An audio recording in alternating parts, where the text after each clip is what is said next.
Bonjour à tous et bienvenue pour ce nouveau format pour Synthé City Crunch. Aujourd'hui, on vous parle de la cabine et de la grand-mère de la cabine, enfin c'est comme ça qu'elle se décrit. Elle est aussi maman de 1909 Escape, de The Green Escape et de 1909 Event. Je vous présente Garance Damar. Merci de nous recevoir. Merci de venir chez moi, surtout. Je vais te laisser peut-être te présenter au niveau de l'âge, ce que tu fais en là. Très bien. Alors du coup, je suis Garance. J'ai eu mes 30 ans il y a quelques mois. Ah, bon anniversaire quelques mois après. Ouais, d'une grande tristesse. J'aurais aimé avoir toujours 22 ans. Et du coup, je suis gérante de plusieurs entreprises sur Saint-Étienne qui sont dans les secteurs du loisir et de l'événementiel à Saint-Étienne. Mais je me déplace un peu de partout maintenant. Un peu de partout. Tu fais... Au soir, j'ai vu que tu avais fait des murder parties. Oui, alors effectivement, donc on a la partie escape game où c'est les joueurs qui viennent chez nous et on a la partie événementielle où c'est nous qui nous déplaçons pour organiser des événements dans différents lieux, que ce soit des entreprises ou des domaines, châteaux et autres, tous ceux qui veulent bien nous accueillir.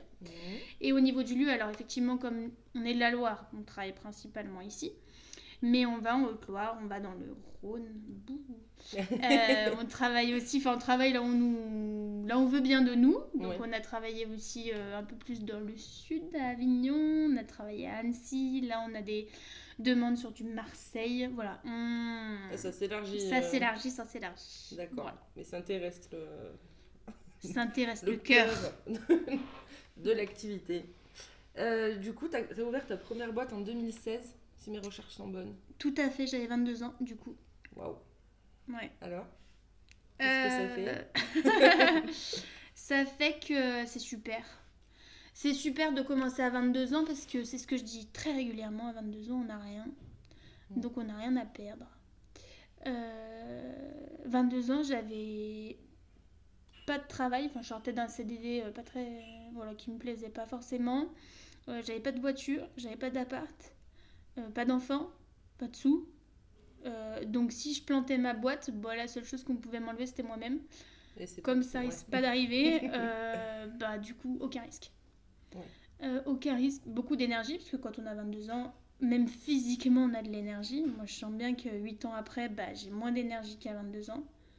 Je peux moins faire des 9h30, 23h30 tous les jours, comme je le faisais il y a 8 ans. T'as senti un cap après les 30 ans Ouais, un peu. Ouais. Ou alors c'est que je me donne peut-être un luxe de me dire bon allez maintenant Garance arrêtons, on va arrêter les journées à rallonge de 14-16 heures là, je m'autorise même plus à en faire en fait parce que c'est un peu... Mais c'était top pendant 3 ans, mais bon au bout d'un moment on arrête quoi. Oui, puis l'équipe a grandi aussi à côté, donc t'as peut-être plus de soutien et... Ouais, j'ai moins besoin, l'entreprise a moins besoin que je le fasse aussi. Je dis pas que je le fais jamais, mais l'entreprise en a moins besoin, donc ça. Ouais. Et du coup, pourquoi tu te décris comme la mamie de la cabine ? Alors, du coup, effectivement, j'ai plusieurs entreprises dont je me considère comme la maman, puisque je suis manager numéro 1. C'est les entreprises que j'ai fondées dans les concepts, entre guillemets, sortent de moi, et où je suis manager de mes équipes en direct. Et donc, il y a 1 an, tout pile, on a créé la Cabine Bar, qui est un bar à jeux secrets immersif, et dont je suis la mamie. Je suis la mamie puisqu'il y a une maman.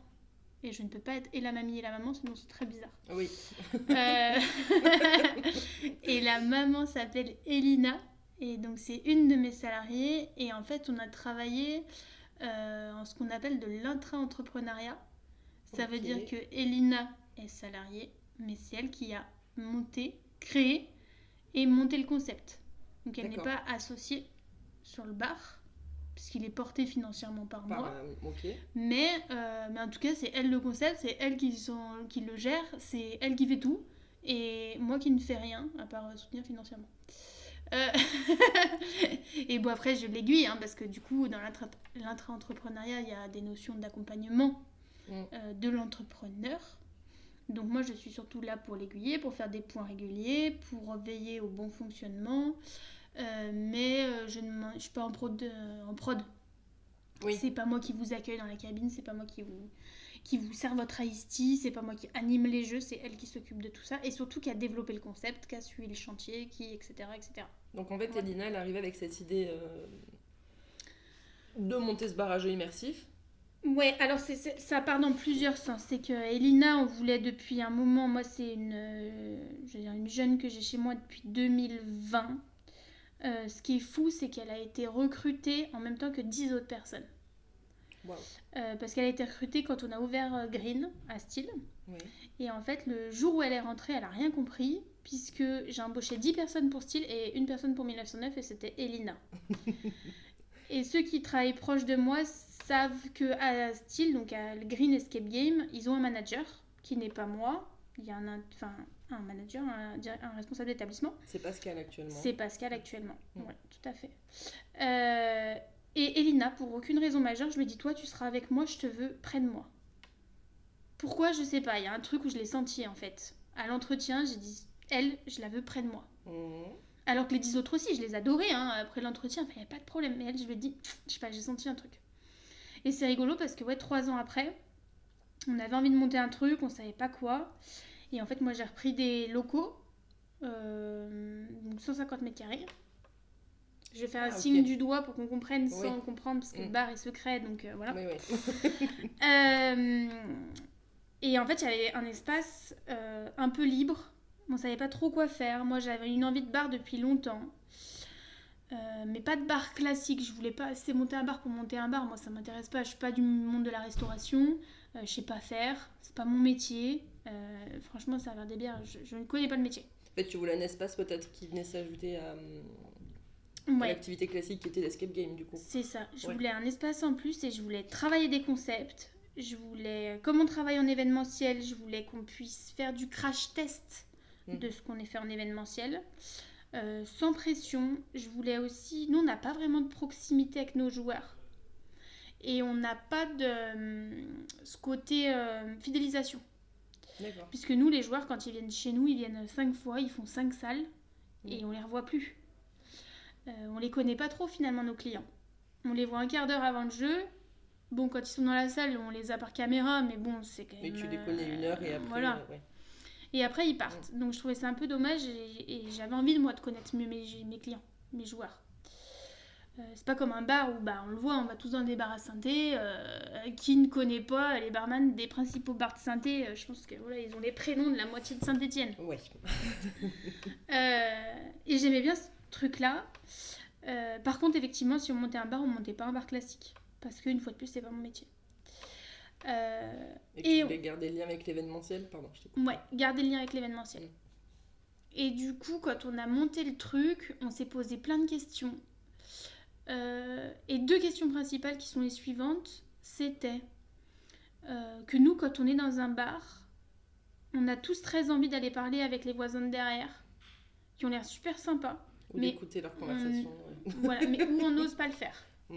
Moi, ça m'arrivait plein de fois d'être dans des bars et de me dire « Ah, la table de derrière, ils ont l'air ou elles ont l'air super sympas. » Et de pas y aller parce que ça se fait pas. Mais c'est vrai que c'est pas une coutume stéphanoise. Voilà, on n'ose pas trop le faire. Et moi, je me suis dit, c'est peut-être une problématique intéressante parce que si je le ressens, je dois pas être la seule. Et en plus, moi, je suis plutôt quelqu'un d'ultra sociable. Donc, c'est-à-dire, en général, si j'ai vraiment envie d'y aller, j'y vais, quoi. J'ai pas trop de barrières à ce niveau-là. Et la deuxième chose qu'on a remarqué, c'est que dans un bar, souvent quand tu vas dans un bar avec des potes, et t'as un souhait qui est qu'il se passe quelque chose dans la soirée et que la soirée elle parte en couille. Oui. Sauf que à moins d'être à 4 grammes, ça n'arrivera pas. Non. Donc tu vas rentrer chez toi à 10h35, enfin 22h35, tu seras un peu déçu.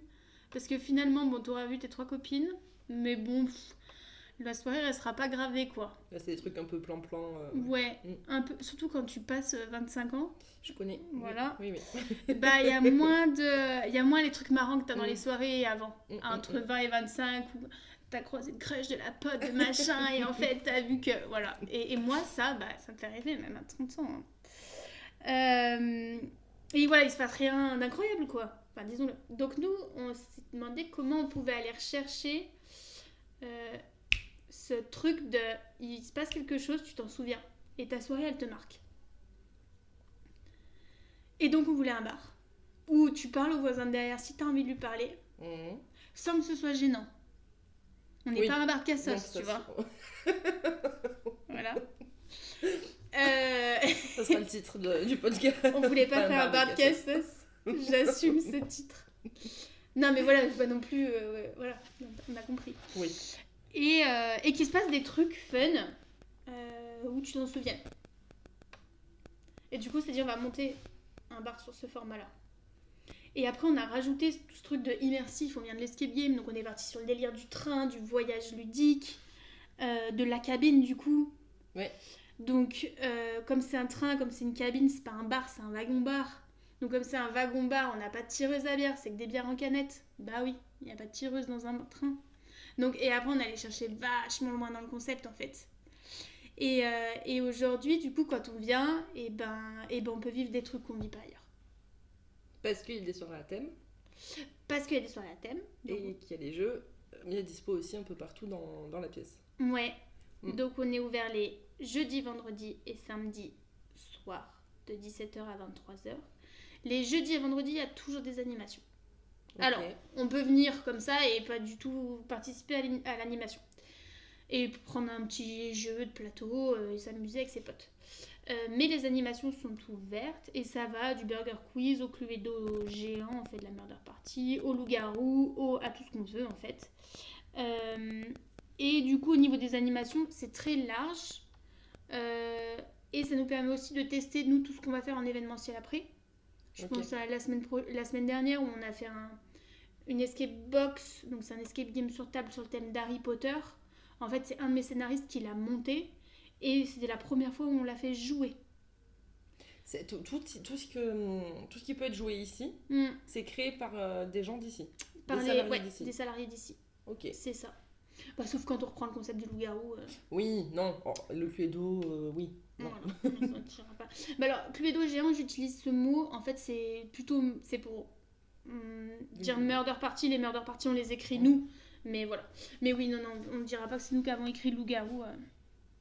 Je ne me permettrai pas. Ni le burger quiz. Les salles aussi, tout est créé... Les salles, ça dépend des salles. Aujourd'hui, on crée tout en interne, mais ça n'a pas été toujours le cas. Quand j'ai créé en 2016, j'ai pas monté les salles toute seule. Oui, tu étais aidée par... Ouais, j'ai à la base bossé avec des Anglais sur les premières salles. Il n'y avait pas de Français de dispo. Et ben, les Français étaient très insupportables. Hein. C'est vrai ? Ouais. En fait, moi, quand j'ai commencé à bosser dans le monde de l'escape game, enfin, quand j'ai voulu monter le mien, les Français, ils parlaient pas. C'était ultra concurrentiel, en fait. Personne parlait du monde de l'escape game. Mais j'ai l'impression que c'est encore le cas, ça. Le côté un peu concurrence entre différents... Moins. Parce qu'aujourd'hui, on se connaît, on se parle. Oui. Puis après, vous n'avez pas les mêmes scénarios, c'est pas les mêmes équipes, c'est pas les mêmes installations, tu vois. Non, mais c'est ça. Enfin, moi, aujourd'hui, les gérants des autres escapes de Saint-Étienne, je les connais, on a fait des escapes ensemble, quoi. Ah ouais ? Bah oui. Génial. Il y a un record sur l'escape game de Montbrison. Ah. C'est Alexiane, donc mon bras droit, et moi. On l'a avec le patron, un des patrons de l'escape game d'Andrézieux et un patron de l'autre, quand ils n'étaient pas encore le même, l'autre escape game d'Andrézieux. Donc on était 4 dans la salle, 3 escapes différents et on a eu un record à Montbrison. C'est beau ça ? Oui, c'est beau. Félicitations. Voilà. Ouais. On est très fiers de nous. Donc voilà, pour dire, on se connaît, c'est plus un problème aujourd'hui. Mais en 2016, c'était inconnu, on savait même pas comment ça fonctionnait. Parce que tu crois que le principe, il est arrivé en France en 2016 ? Non, 2014. Décembre 2013 exactement. Donc Saint-Étienne, on est en retard ? Donc ça, comme d'hab. Ouais. Oui, c'est vrai. Non, on n'est pas tant en retard en vrai, parce qu'il y a des villes où ça arrivait bien après nous. L'explosion des escape games, c'est 2018-2019. Et comment tu l'expliques ça ? Que quoi ? Donc ça a explosé, que les gens aient envie. Parce que, pour rappel, le principe d'un escape game, c'est qu'on est enfermé dans une pièce 1 heure, avec des gens qu'on a choisis. Hein, normalement, des amis ou de la famille, c'est mieux. Ouais. Sinon, c'est un peu subi. Et vous devez résoudre des énigmes pour arriver à sortir dans les temps.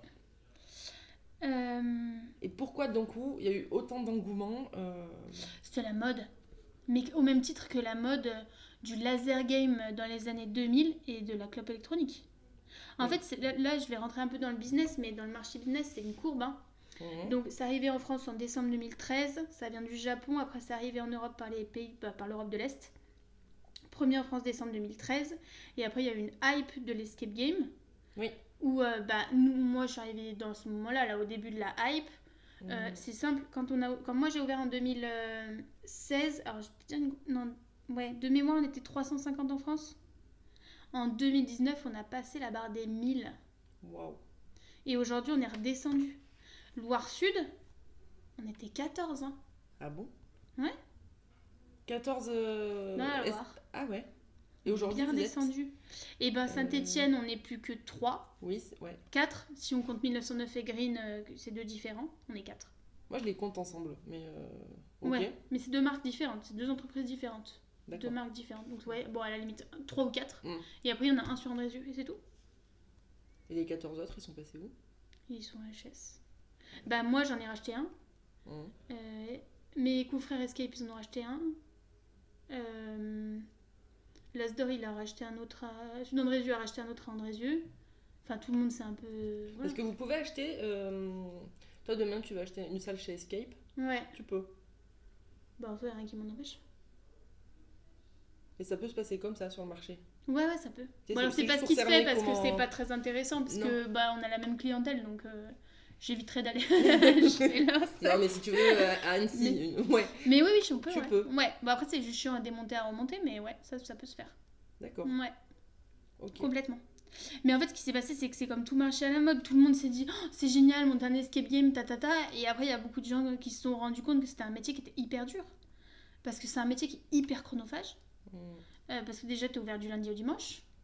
T'es ouvert en 7-7 et t'es ouvert de... Bah moi, les premiers qui arrivent au boulot, ils arrivent à 7h30 le matin et les derniers qui partent, ils partent à minuit. Ah oui. Et donc, bah ouais, ça fait des grosses amplitudes d'horaire. T'as de la casse tout le temps. C'est un métier où tu gagnes pas d'argent parce que c'est le loisir. Hein. La grosse différence entre... Bah, je vais prendre par exemple un laser game ou une autre structure de loisirs et nous, c'est que... Je vais prendre un bowling. Un bowling, il y a 10 pistes de bowling, il y a 10 équipes, et il y a juste un gars à l'accueil qui donne des chaussures. Ouais. Nous, quand il y a 3 joueurs dans une salle, ou 2 joueurs dans une salle, comme ça peut arriver, Il y en a il y a un game master qui est là pendant 2 heures. Donc ça veut dire qu'au niveau charge, c'est un métier qui est pas très intéressant financièrement, l'escape game. C'est un monde de passionnés. Passionné de quoi? Euh, De jeux vidéo, d'univers? Parce que t'as un peu cette Ouais. idée... Je sais pas si c'est une idée reçue d'ailleurs. Ouais, Que si t'es un peu geek, ouais. l'escape game c'est pour toi. Game Master, faut y aller. Ouais, alors que pas du tout. Et nous, on lutte à fond contre ça, notamment sur les entretiens d'embauche. Parce que justement, comme ça, un peu cette image geek, Mm. j'ai beaucoup de CV de personnes qui aiment les jeux vidéo.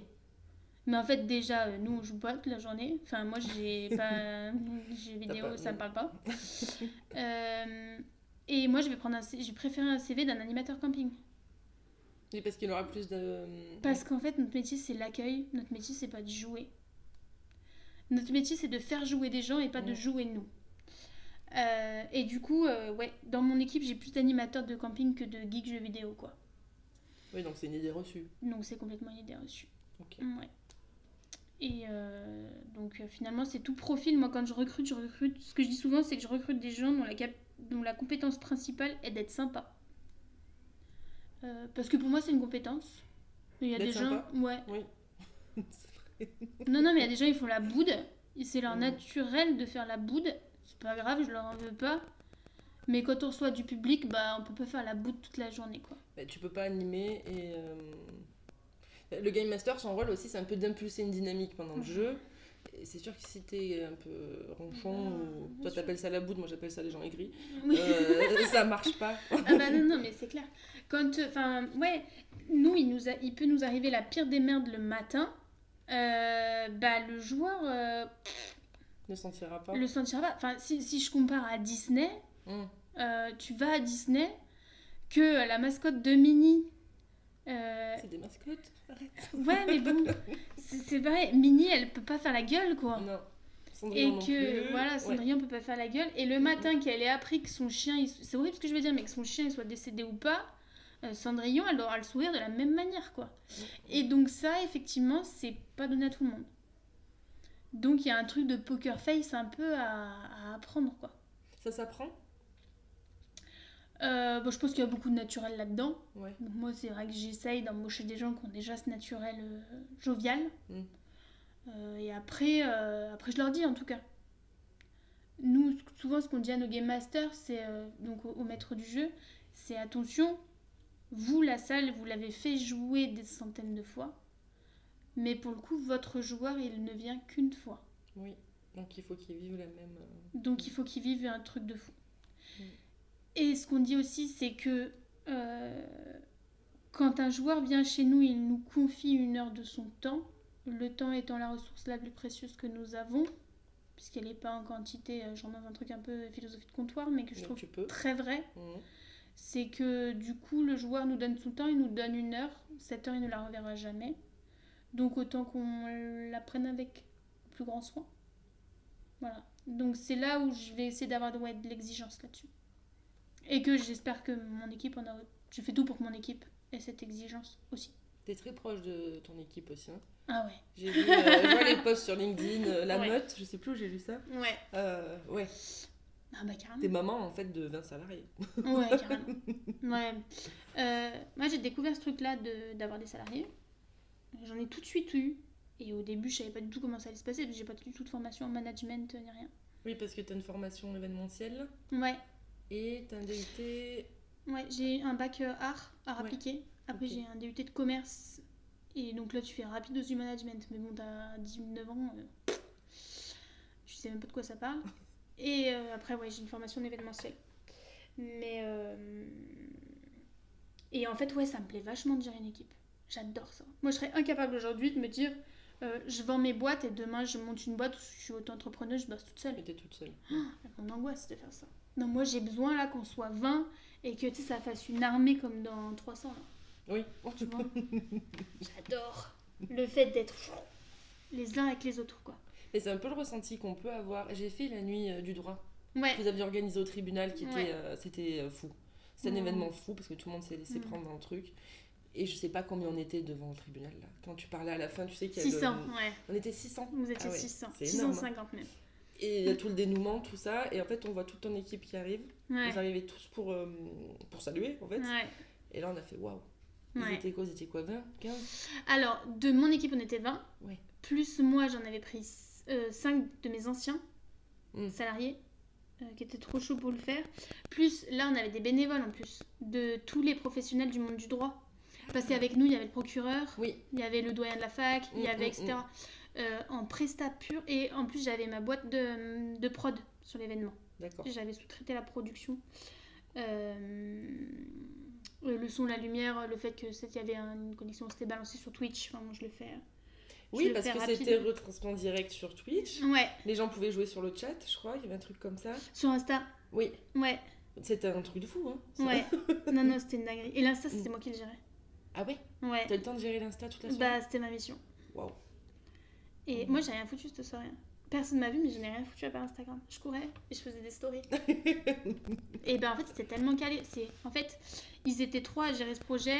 Jérôme de mon équipe, qui est un scénariste incroyable. Arthur, qui est mon bras droit sur la partie prod événementielle, on va dire plutôt la partie vraiment production technique. Ok. Et Alexiane qui gérait ce qu'on appelle la partie logistique. Donc la partie logistique, c'est gérer l'humain. Celle qui avait fait les plannings de tout le monde. Elle coordonne un peu qui fait quoi, à quelle heure. Ouais. Exactement. Et en fait, moi j'ai rien foutu à cette soirée. Enfin, rien foutu dans les faits, quoi. Oui, non, t'étais sur le téléphone, il faut gérer quand même. Ouais, mais tu vois, en soi, c'était tellement carré que c'était génial. Et moi, c'est à ça que je vois qu'un événement il est réussi, où ça court pas, où ça machin. Bah, forcément, ça court un peu, mais franchement, ça allait. Il y a eu 0 gros couac. Non. Ouais, c'était trop bien. Pas d'accidenté sur la route, parce que pour la petite histoire, on a quitté le tribunal pour partir à la maison des avocats. Ouais. J'étais sur l'enquête 2 mois. Ouais. Et je me suis dit, il y en a un qui va se faire. Ouais, c'était un truc de Parce malade. que les gens, ça les a mis dans un état fou. Ils couraient là, partout sur la route. J'étais waouh. Et 150 personnes qui ont fait le tribunal, la maison des avocats en sprint. J'ai jamais vu ça de ma vie. Ouais, moi non plus. Et en 2 minutes, toute la maison des avocats s'est remplie. Il y avait genre 150 personnes dans cette. En plus, cette pièce qui est magnifique. Oui. Et nous, on avait fait un truc complètement débile en plus. On avait. Enfin, la pièce dans laquelle. Donc, on avait. 1000 personnages morts dans une piscine qu'on avait gonflée l'après-midi. Et c'est Pascal d'ailleurs, le personnage mort. Ouais.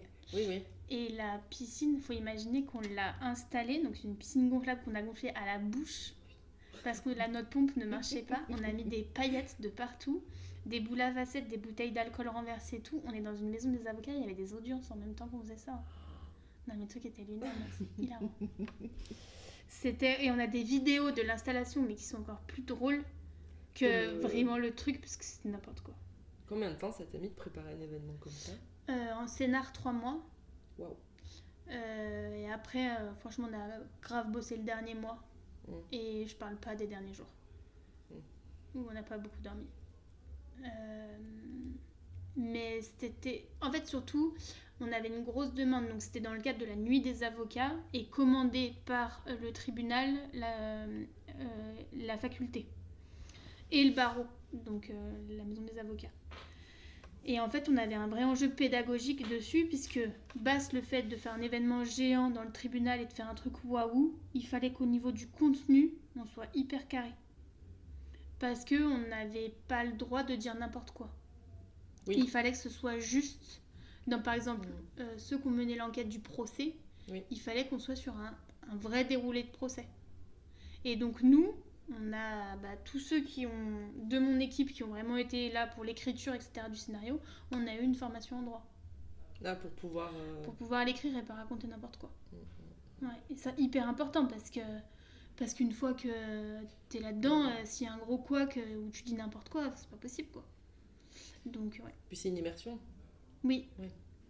La nuit du droit a la vocation à montrer les métiers du droit aussi. Oui, c'est ça. Donc il faut que tu arrives à sensibiliser avec les bons termes, la bonne... Exactement. Et c'est pas à gagner. Et c'est pas gagné. C'est particulier. Ouais. Donc t'as pas le droit de dire trop de conneries et en même temps il faut que ce soit fun. Parce que ouais, c'était fun, quoi. Quand tu te dis qu'on a fait rentrer des armes factices dans le tribunal, et le truc est lunaire, quoi. Oui. Et qu'il y a eu un faux assassinat. Devant un tribunal. Ouais. C'est énorme. Ah ouais, non, mais c'était... ouais, non. Émotionnellement, ce truc-là était fou et toute l'équipe, on a bien mis 24 heures pour en descendre. Ah ouais? 24 voire 48, ouais. Pour redescendre émotionnellement du truc. Est-ce qu'au quotidien, il y a ce truc où ça monte, où on peut appeler ça des endorphines, j'en sais rien. Ouais. Ça, on en a tous... Je pense qu'on carbure tous à ça dans l'équipe. On a besoin de ces gros projets qui nous font monter très haut, là. Et en fait, c'est dur, parce que c'est un peu comme la drogue, où tu sais, tu t'habitues. Et ça, c'est un problème.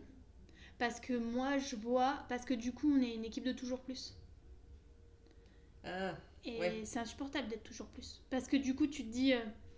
Enfin, je sais pas, en 2018, on faisait notre première murder party. 40 personnes, on était comme des dingues. On en a parlé pendant 3 mois derrière. Là, mes équipes, il y en a, ils sont allés faire une murder party cet après-midi. Ils sont rentrés, je les ai regardés, je leur ai fait... Ah, ça s'est bien passé. Ils m'ont dit, ouais, nickel. Et c'est tout. Tu vois? Donc émotionnellement, Je pense qu'on s'habitue à certains paliers et que ce soit dans toutes les émotions. Et Après, c'est bien que ce soit de la joie, tu vois, ou de l'adrénaline ou des trucs un peu cool, quoi. C'est clair. Mais du coup, c'est compliqué parce que du coup, on est toujours plus et on veut être toujours plus grand. Par contre, on veille à mettre toujours la même implication. C'est pas parce que ça nous... On est moins... c'est incroyable, on va faire un truc de fou, une murder party, machin... on redescend en qualité. Non, on est toujours aussi exigeant, je veux toujours que ce soit pareil, on y met toujours la même énergie, c'est pas le sujet. Au niveau de la prestation, elle est toujours aussi qualitative. Mais par contre, émotionnellement, moi maintenant, on a envie de faire des trucs de fou, tu vois. Oui, il n'y a plus de limite en fait, une fois que tu as franchi certains... Mais franchement, une fois que tu as fait un tribunal, 650 personnes, moi sous mes ordres, j'ai la police municipale. C'était lunaire, tu vois. Une fois que tu as fait ça, tu te dis le projet d'après il est où, quoi. Mais c'est ça qui est cool, c'est que du coup t'as pas de limite. Et moi c'est pour ça que je considère que mes boîtes elles sont qu'au début de leurs aventures. T'as pas tout fait encore et t'es pas...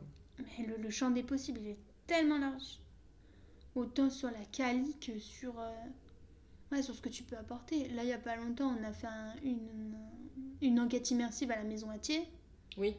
J'ai vu, Voilà, moi, Maison Attier, c'était mon rêve. Faire un truc dans la Maison Attier, c'était mon rêve. Et tu l'as fait? Et je l'ai fait. C'était combien?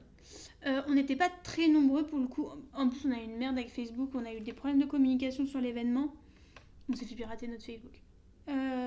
Et du coup, on était un peu moins de 200 joueurs. On était 8 à l'orga. Enfin, 8 sur place le jour même.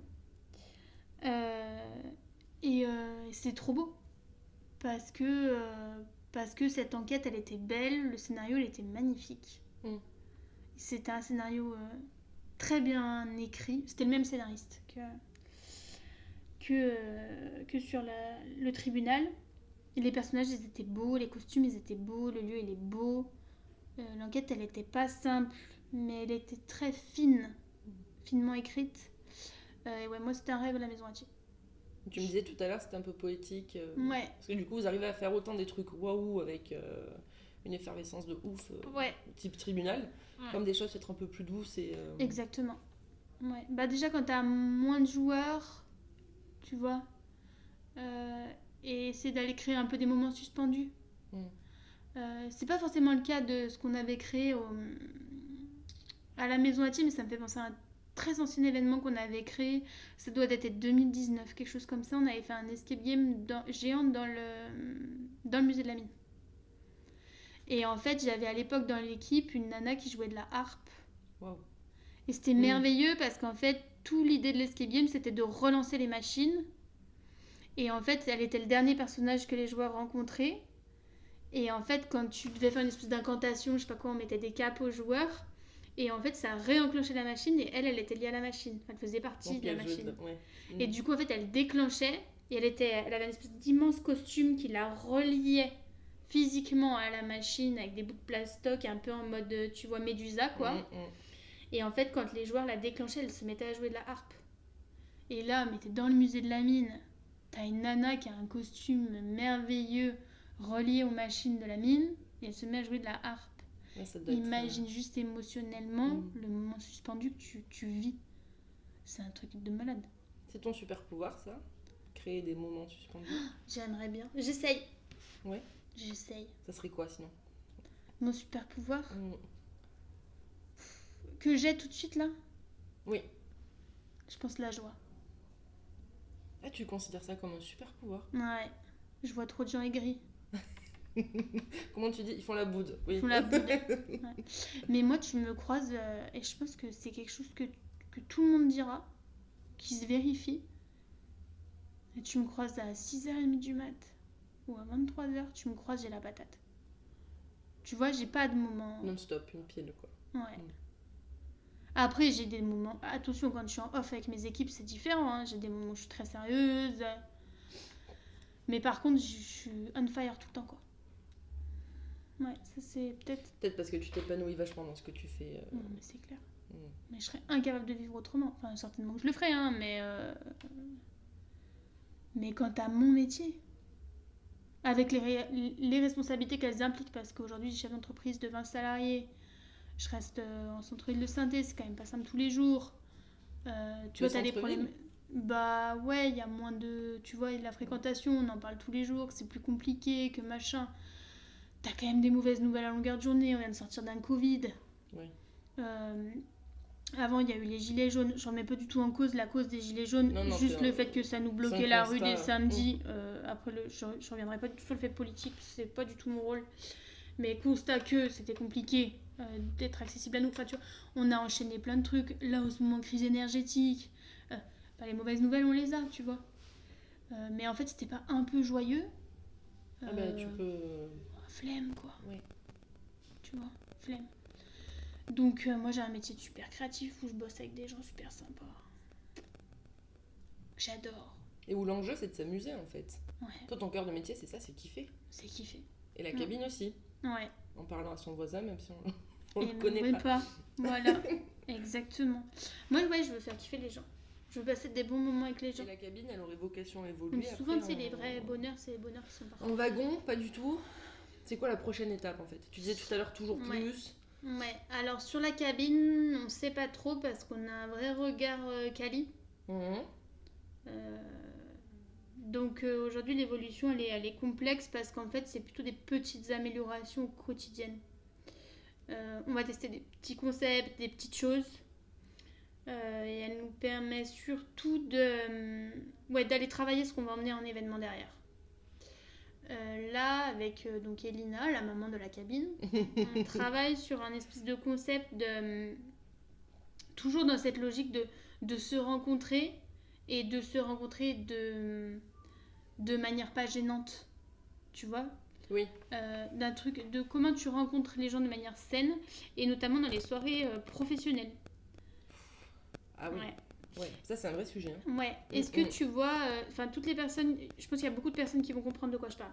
T'arrives dans une soirée professionnelle, ou tu sais les soirées de rencontres, de réseaux, d'entreprises là. Il y a 100 personnes, tu connais personne. Ouais. Hyper dur d'aller parler à quelqu'un. T'es comme ça dans ton coin, t'as l'impression que tout le monde te regarde alors tout le monde s'en fout en vrai. C'est super dur. Et ben nous on est en train de travailler sur ok comment on peut intégrer des personnages qui seraient des espèces d'agents là, Facilitateur un peu voilà, de lien. des facilitateurs de liens. Ouais. On n'a pas encore trouvé le nom marketing. C'est pour ça que j'ai du mal à le définir. Mais en gros, qu'aurait des petits outils pour aller faire que les gens ils se rencontrent et ils discutent. Tu vois, créer un lien. Et en fait, ces petits outils, on est en train de les travailler à la cabine pour pouvoir les emmener en événement derrière. D'accord. Et pouvoir aller démarcher les réseaux professionnels pour intégrer nos agents, nos facilitateurs à ces soirées-là. Oui, parce que c'est... ouais. J'ai été dans des clubs d'entreprise, j'ai Ouais. travaillé du haut de mes 22 ans à l'époque aussi, tu vois, et ouais, t'arrives dans une salle et t'es là. C'est super compliqué. Ok. Et t'as envie d'aller discuter, c'est toujours pareil, t'as envie d'aller discuter avec les gens, Mais t'as t'oses envie pas, de il y a les de la connaître. pudeur ou il y a... Tu sais pas comment aborder, puis voilà. Non, c'est super compliqué, les gens sont quand même timides de manière générale. Je sais pas si c'est de la timidité ou... Parce que, tu vois, ça me fait penser aussi, c'est un peu triste, d'en arriver à devoir penser à réfléchir à des outils pour que les gens osent se parler quand même. Ouais, mais... Sans remettre en cause le principe de votre... Ouais, parce que carrément. c'est là où on en est aujourd'hui, c'est un constat. Mais comment on fait en fait pour... Comment on a fait pour en arriver là? Et souvent en plus, c'est pas... Nous, on juge pas les autres. Oui. Mais c'est nous qui avons peur que les autres nous jugent. Alors, Oui. c'est super bizarre comme truc. Et c'est un truc qui n'existe pas aux États-Unis. Aux États-Unis, les gens se parlent hyper facilement et les gens ont beaucoup plus de facilité à prendre la parole en public. C'est travaillé dès la maternelle. Hein. Chez nous, à la maternelle, on ne demande pas le matin ce que tu as fait ce week-end de raconter ta vie. Non. Voilà. Et se raconter, en France, c'est très compliqué. Et puis, tu sais, on est souvent aussi jugé pour ce qu'on fait. Est-ce qu'on n'a pas tous déjà mis une story sur Instagram en se disant oh, mais qu'est-ce qu'on va penser de moi Et c'est super dur de s'en battre les couilles. Pardon, je parle mal, mais c'est super dur. Et même moi, qui ai plutôt extrêmement confiance en moi, dans le bon sens du terme, à chaque fois que je mets un truc, je me dis, sur les réseaux ou quoi que ce soit, je me dis, oh, est-ce qu'on va pas penser que j'ai un ego surdimensionné, que j'ai le boulard, que je passe plus les portes, que machin, alors qu'en fait pas du tout. Tu crois que ça relève de l'ego, ça? Plutôt de la confiance en soi. Non, parce que tu peux avoir confiance en toi ou... Oui, mais on veut pas passer pour un égoïste, tu vois. C'est mal vu en France. Alors qu'il faudrait qu'on soit tous... Alors qu'il faudrait tous qu'on en ait un peu plus, tu vois, ça ferait pas de mal. Non, c'est vrai. Tu vois, même pour soi-même. On part dans un truc complètement... Qui a rien à voir. C'est pas grave. Ni avec Saint-Etienne, ni avec la cabine, ni avec... Bah si, mais... ça marche aussi, parce que t'aurais pas eu cette confiance en toi, t'aurais pas lancé tout ça. Ah mais j'aurais pas lancé tout ça. Et on peut rebondir sur le fait de Saint-Etienne. Tu vois, pourquoi à Saint-Étienne, on dit toujours Saint-Étienne, c'est, tu vois, on pourrait se la péter un peu plus, quoi. Et les Stéphanois, ils ont... C'est pas stéphanois. Je trouve que c'est pas dans l'ADN stéphanois. Mais ça carrément. Ouais. Ça dépend où tu vas. Oui. Oui, tu traînes à Jean-Jo pour boire une bière, t'as pas trop ce côté-là. Tu vois. Ouais. Tu vas rue des Martyrs, c'est quelque chose que tu sens un peu plus, je trouve. Ou Almazera. Sans dénigrer les Halles, j'adore les Halles. Mais tu vas le sentir, ce truc de je suis stéphanois. Ouais, mais tu vois, ça fait pas de mal, en vrai. Ben, non, c'est bien.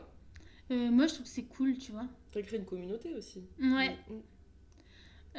Et je trouve ça bien, parce qu'on peut être fiers, nous, et de ce que représente notre ville. Moi, je trouve que, tu vois, on peut carrément se la péter à Saint-Étienne et de se dire que c'est la ville de tous les possibles. Dans le sens où t'as un projet, t'as un projet, tu le montes à Saint-Étienne. T'imagines, moi, 22 ans, alors je reprends, j'ai monté ma première boîte à 22 ans, avec 70 000 € prêtés par la banque. Donc déjà, je me suis fait un prêt? Ouais. Wow. De 55 000 €. J'ouvre un établissement de 350 mètres carrés rue de la République. T'imagines le truc? Est-ce que tu fais le même truc à Lyon? Je pense pas. Eh ben non. Non. 22 ans, monte un établissement de 350 mètres carrés rue de la République. Donc on parle de la rue qui est à côté de Perrache là. À Lyon, c'est impossible, ça ne passe pas. Donc c'est pour ça que Saint-Étienne c'est super. Parce que le champ des possibles, il est super large parce qu'effectivement on a la chance que ce soit pas très cher. Du coup tu peux prendre un local, faire ton truc, enfin tu vois, ok il y a des enjeux. Mais si tu donnes vraiment les moyens d'y arriver, je dis vraiment les moyens, pas le ouais mais j'essaye le dimanche de 16h à 17h, non, on travaille vraiment. Franchement c'est possible à Saint-Étienne. Et les gens sont sympas. Et en 2 secondes, t'as accès à tout le monde. Moi, à Saint-Étienne, il n'y a personne que je connais pas. C'est vrai qu'une fois que... Oui, tout le monde connaît un peu tout le monde, et une fois que tu t'arrives un peu à rentrer dans le réseau stéphanois, c'est facile d'identifier qui fait quoi là, qui... oui. Et en 2 secondes, t'es en lien avec tout le monde. Moi, à Saint-Étienne, il n'y a personne qui me semble inaccessible. Non, c'est vrai. Non, ça, même les élus, oui, c'est vrai. Ouais. Tu peux facilement... Que ce soit les élus, enfin les décideurs. Donc que ce soit les chefs d'entreprise des plus grosses boîtes stéphanoises, c'est des gens comme tout le monde. Enfin, vraiment, c'est des gens qui sont accessibles. Ce qui est moins vrai à Lyon. Où il y a, du coup, comme il y a beaucoup plus de monde, bah, le réseau est beaucoup plus compliqué à avoir. À Saint-Étienne, moi là, en quelques années, c'est bon, je connais tout le monde. Il manque peut-être 2-3 numéros dans mon téléphone, mais j'aurais pas de problématique à les avoir. Est-ce que tu es dans le réseau entreprendre de femmes entrepreneurs aussi? Je suis dans plusieurs réseaux. Oui. Ouais. Alors, j'ai été présidente de Femmes et Business. Oui, c'est ça. Qui est une association de femmes chefs d'entreprise.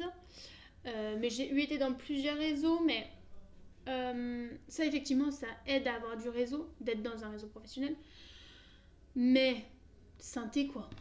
On se le dit tous, hein. Tu vas chez ton coiffeur, en fait, c'est l'oncle de la tante, du beau-frère, de... Enfin... Oui. Ou alors tu vas voir, enfin peu importe, mais en fait on se connaît tous. Et ça c'est pratique quand on veut monter une boîte à Saint-Étienne. Oui, si tu as décidé de t'ancrer ici et de... Oui, oui. Et pour monter une boîte à Saint-Étienne, il vaut mieux être stéphanois. Tu crois? Ouais. Pourquoi? Ah, tu sens qu'il y a ce côté un peu chauvin? Ouais. Bah déjà quand t'es stéphanois que tu montes une boîte à Saint-Étienne, t'as le soutien des Stéphanois qui se disent ils ont monté un truc, c'est cool, on va les aider, tu vois. Il y a un truc comme ça entre nous où moi quand je vois alors je dis des jeunes mais pas forcément, mais des jeunes entrepreneurs, c'est l'entreprise qui est jeune des gens qui montent un truc à Saint-Étienne, bah, j'y vais tout de suite pour encourager, donner de la force entre guillemets, tu vois, que ce soit un truc de donuts ou je sais pas quoi. Oui. Et que si on me dit, ouais, c'est des mecs qui sont de Grenoble, je dis, ouais, allez, j'irai dans 2 mois. Tu vois, c'est plus dur. Parce que t'as pas le réseau de base qui t'aide à te lancer, tu vois. Ouais. En même temps, stéphanois. C'est familial, stéphanois. Ouais, c'est ça. Ouais. T'es stéphanoise, toi? Ouais, je suis née à l'hôpital Nord. Ouais, pure stéphanoise. Pure. Et moi, j'ai un peu honte, mais je suis pas du tout. C'est vrai? Ouais. T'es d'où, toi? De Lozère. Alors, tu vas rien voir. Non. Pourquoi pas?